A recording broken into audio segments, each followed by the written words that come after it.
Hey, everybody. Fredo, John, Randy, and I talked about The Clash. And then, of course, we had to talk about baseball.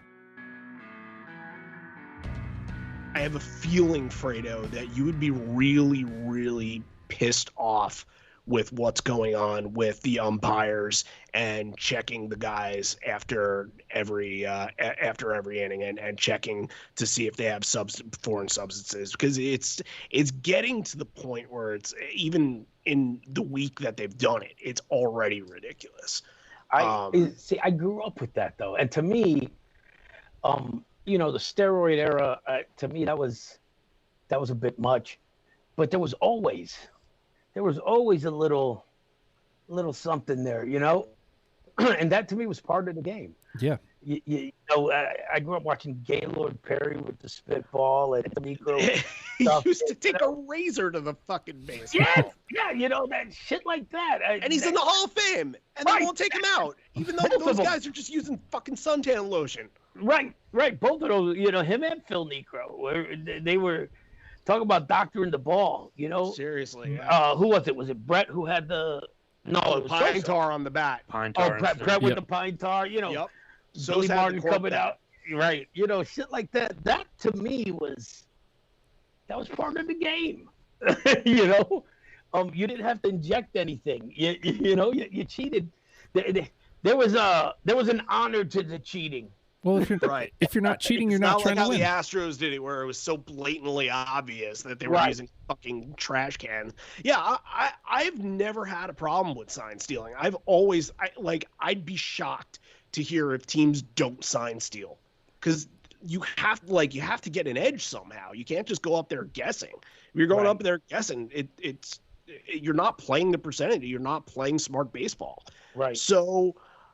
But the way that the Astros did it and made it so obvious, and then kind of in turn affected how everybody else, their ability to do it. I'm wondering if that has kind of made offense sputter a little bit this year, especially the dead ball too, a little bit. But it's just in some cases baseball can be very unwatchable. Yeah, I was out of it for a long time, but Acuna Jr. for the Braves might be the thing that brings me back a little bit, because he's just unbelievable. Braves have two players that are phenomenal, him and Freeman. And Albies too, yeah. See, we're now in an era where I literally don't know anybody. Yeah, that's a lie. Justin Verlander, and only because I went to ODU and he graduated from ODU. He's literally the only player that I can name right now.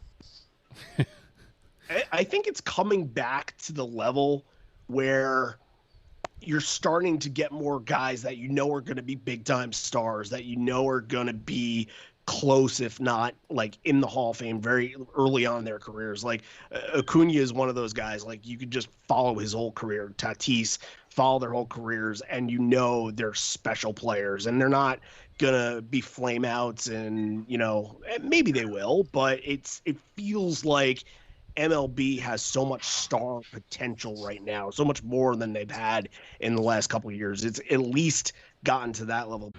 There you have it. If you ain't cheating, you ain't trying, ladies and gentlemen. Yeah, we talked about baseball. We talk about everything on After the Fact. If you'd like to hear the rest of that conversation, it's After the Fact number 80. And I highly recommend going back and listening to all the After the Facts. You can do that by going to patreon.com/ohhijustin. $1 a month gets you in the club. You get audio content and lots of access to different places. If you'd like to hear our conversation on The Clash, well, all you have to do is go forward one episode and push play.